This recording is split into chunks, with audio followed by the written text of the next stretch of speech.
വർഷത്തെ SSLC പരീക്ഷ പൂർത്തിയായ റിപ്പോർട്ട് കൂടി കാണാം. ഏപ്രിൽ 3 മുതലാണ് മൂല്യനിർണ്ണയം. മെയ് 2 വാരത്തോടെ ഫലപ്രഖ്യാപനമുണ്ടാകും. കത്തുന്ന വേനൽ ചൂടിനും പരീക്ഷാ ചൂടിനും ഇടയിൽ നിന്ന് വേനൽക്കാലത്തിന്റെ ആലസ്യത്തിലേക്കാണ് സംസ്ഥാനത്തെ 10ാം ക്ലാസ്സുകാർ. മാർച്ച് 4-നാണ് SSLC പരീക്ഷ തുടങ്ങിയതെങ്കിലും അതിനും എത്രയോ ദിവസം മുമ്പ് തുടങ്ങിയിരുന്നു പരീക്ഷാ ചൂട്. സാമൂഹ്യശാസ്ത്രമായിരുന്നു അവസാന പരീക്ഷ. അവധിക്കാലത്തിന്റെ ആവേശത്തിനൊപ്പം ചിലർക്ക് കൂട്ടുകാരെ പിരിയുന്ന വിഷമം.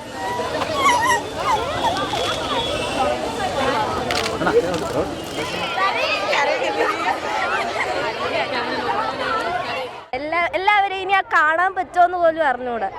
എക്സാം കഴിഞ്ഞാൽ സന്തോഷമുണ്ട്, പക്ഷേ ഇനി ഇവരൊക്കെ ഇനി കാണാൻ പറ്റുമോന്നും അറിയത്തില്ല. ഇനി +1 +2 ആരൊക്കെ ഈ സ്കൂളിൽ കാണുമെന്നും അറിഞ്ഞൂടാ. അപ്പം അതിൻ്റെ ഒരു വിഷമമുണ്ട്.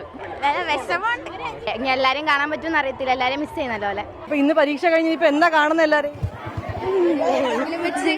പുറത്തു പോകുന്നതൊക്കെ ഉണ്ട് ഈ മാസം തന്നെ. സമാധാനമായി.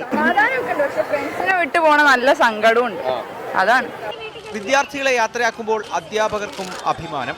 നമ്മുടെ SSLC ബാച്ച് എന്ന് പറയുന്ന എല്ലാ വർഷവും നമ്മളോടൊപ്പം ഉണ്ടായിരുന്ന, നമ്മളുമായിട്ട് വളരെ അറ്റാച്ച്ഡ് ആയിട്ടുള്ള കുട്ടികൾ പരീക്ഷ കഴിഞ്ഞിറങ്ങുമ്പോൾ നമുക്കൊരു വിഷമമാണ്. കാരണം പെട്ടെന്ന് അവർ നമ്മളിൽ നിന്ന് മിസ് ചെയ്യുകയാണ്. 2971 പരീക്ഷാ കേന്ദ്രങ്ങളിലായി 4,27,105 വിദ്യാർത്ഥികളാണ് ഇത്തവണ പരീക്ഷ എഴുതിയത്. ഏപ്രിൽ 3 മുതൽ 20 വരെ 2 ഘട്ടങ്ങളായി മൂല്യനിർണ്ണയം നടക്കും. മെയ് 2 വാരത്തോടെ ഫലപ്രഖ്യാപനം ഉണ്ടാകും. +2 പരീക്ഷകൾ നാളെ അവസാനിക്കും. 24 തിരുവനന്തപുരം. ലോകത്തെവിടെയായാലും ഏത് സമയത്തും 24 വാർത്തകളും ഓഗ്മെന്റഡ് റിയാലിറ്റി പാക്കേജുകളും എക്സ്പ്ലെയിനറുകളും വിശദമായി കാണാൻ ഞങ്ങളുടെ YouTube ചാനൽ നിങ്ങൾക്ക് സബ്സ്ക്രൈബ് ചെയ്യാം.